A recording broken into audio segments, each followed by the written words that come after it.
मित्रों नमस्कार, मैं हूं विष्णु बैरागी और आप देख रहे हैं मेरा यूट्यूब चैनल बैरागी की बातें। और इस गए 4 दिनों से व्यंग पाठ का सिलसिला आप का उसका आनंद ले रहे हैं।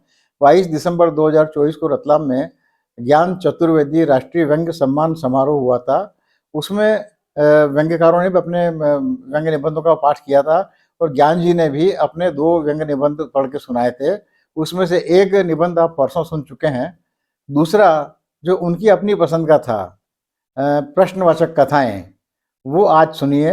उनकी स्वरों में बहुत ही रोचक कथा है और उनके व्यंग्यकार की खुद की पसंद कितनी असरकारी होती है, कितनी वजनदार होती है, कितनी दिशा बोध देने वाली होती हैं, इसका अनुमान आप लगा पाएंगे। और इससे पहले कि ज्ञान जी की आवाज़ में आप उनका प्रिय व्यंग्य सुने, आपसे अनुरोध है कृपा करके मेरा ये यूट्यूब चैनल सब्सक्राइब कीजिए, इस वीडियो को लाइक कीजिएगा, साझा कीजिएगा, मुझे ताकत भी दीजिएगा और मेरा उत्साह भी बढ़ाइएगा। अब सुनिए ज्ञान जी की आवाज़ में उनका व्यक्तिगत प्रिय निबंध प्रश्नवाचक कथाएं। सांप्रदायिक को लेकर कुछ छोटी छोटी कथाएं लिखी थी मेरी शायद जी। चलिए और क्या है, मैंने अभिनय भी किया है सक्सेना जी नहीं, मैंने भी किया है। अभी एक फिल्म का मुझे ऑफर भी था उसमें कि आप कर लो, मैंने कहा नहीं मैं नहीं करूँगा, मैंने केवल लिखी है, मैं करूँगा नहीं। और वो चाहते थे कि मैं, अब हम हीरो के लायक थे उन्होंने कहा बाप का रोल आप कर सकते हमने कहा नहीं यार, वो हीरो के दिन थे जब करते तो करते, अब तो नहीं करते तो ये मैंने एक प्रश्नवाचक कथाएं लिखी हैं, छोटी छोटी कथाएं हिंदू मुस्लिम दंगों को लेके निश्चित ही। हमारे यहाँ एक धर्मनिरपेक्षता एक बहुत भ्रष्ट सा शब्द है, एक चालाक शब्द है धर्मनिरपेक्षता। ये कहीं वो नहीं है। हम धर्मनिरपेक्षता का एक सब उत्सव बनाते हैं और साथ में दंगे का उत्सव भी मनाते हैं हर जगह। ये एक चीज जो है इसको लेके मैंने लिखी थी कि वास्तव में वो ताकतें क्या हैं जो धर्म को धर्म से लड़ाती हैं, वो ताकतें क्या हैं जो दंगे, उसके लिए मैंने कुछ कथाएं लिखी। और जैसे बच्चों के प्रश्न होते हैं ना, कि जब पाठ होता है तो बच्चों से बाद में प्रश्न पूछे जाते हैं कि अच्छा इसमें रामू ने श्यामू को क्या कहा, उस तरह की इसमें कुछ प्रश्न है, पर जो प्रश्न है वही उत्तर है। तो आप जरा, ये थोड़ा कठिन विधा में लिखी रचना है, पर तीन छोटी छोटी कहानी आपको मैं सुनाता हूँ। धर्मनिरपेक्षता और धर्म और दंगों को लेके कैसे दंगे होते हैं। वे आधी रात में सुअर खोज रहे थे। सुअर मिले तो काट कर मंदिर के सामने फेंक दे। बहुत देर खोजा, सुअर नहीं मिला। वैसे आश्चर्य है, इस देश में सुअर ना मिले, पर नहीं मिला उस रात में सुअर नहीं मिला।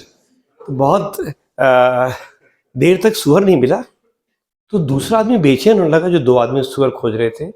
उसने पूछा यार सुअर ना मिला तो अपन क्या करेंगे? तो उसने बोला कि हम गाय काटकर मंदिर के सामने फेंक देंगे। सुअर काटकर वरना मस्जिद के सामने फेंकने का प्रावधान था, अब नहीं तो गाय काटकर मस्जिद के सामने फेंकेंगे। देखो बेटा, दंगा तो होगा। कहानी ये है। 2 आदमी, अब प्रश्न क्या है?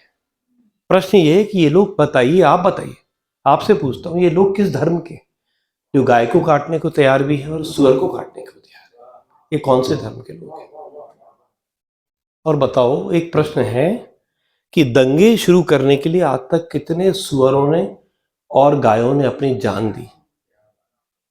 और एक और प्रश्न है कि बताओ कि गाय ने और सुअर ने धर्म का बिगाड़ा क्या है?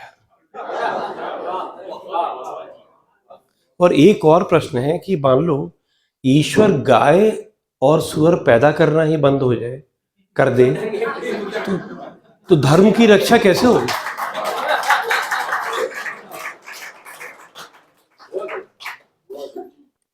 एक और रचना है। शहर में दंगा हुआ, यहां वहां से खबर आई, दौड़ भागने लगे लोग, गलियों से भागते हुए लोग दिखे, शटर गिरे और लोग बदहवास भागे, पूरा शहर बंद हो गया। और उसी के बीच में एक नन्हा सा बच्चा, जो ठुमक कर चल पाए, ऐसा नन्हा सा बालक मुश्किल से तुतलाकर कुछ बोल पाए ऐसा बच्चा भटक गया गली में। गली बंद हो रही थी, सन्नाटा था, वो भटक गया गली में। कैसे भटक गया इस पर ना जाएं। भटक गया जब शहर के बड़े बूढ़े भटक गए तो बच्चा क्या था। भटक गया गली में, मम्मी मम्मी तुतलाता रोता बदहवास बच्चा जा रहा था गली में कि सामने से दंगाइयों की भीड़ आ गई।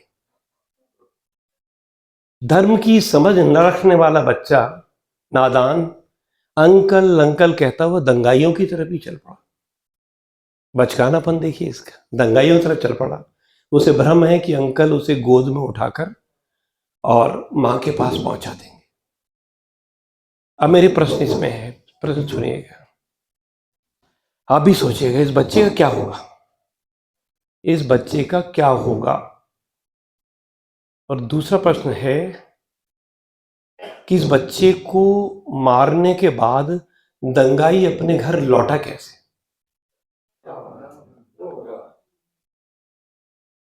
और दूसरा तीसरा प्रश्न इससे ज्यादा महत्वपूर्ण है कि जब बच्चे को जो दंगाई मार देता है क्या वो अपने घर कभी लौट भी पाता है कि नहीं। और एक प्रश्न है कि मान लो बच्चा जबरन उसकी गोदी में ही चढ़ जाता तो दंगाई उसको क्या मार पाता। और एक प्रश्न है कि दंगाई किसके अंकल होते हैं। और एक प्रश्न है कि दंगाई किसी के अंकल क्यों नहीं होते। और आखिरी प्रश्न है कि दंगे में जब बच्चा मारा जाता है तब ईश्वर जिंदा कैसे रह जाता है।